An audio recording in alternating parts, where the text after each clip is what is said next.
لله رب العالمين الرحمن الرحيم مالك يوم الدين إياك نعبد وإياك نستعين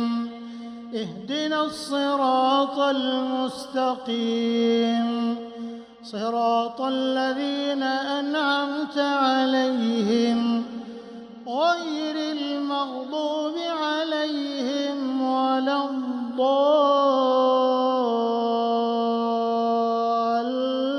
الضالين آمين. قل يا عبادي الذين آمنوا اتقوا ربكم للذين أحسنوا في هذه الدنيا حسنة وأرض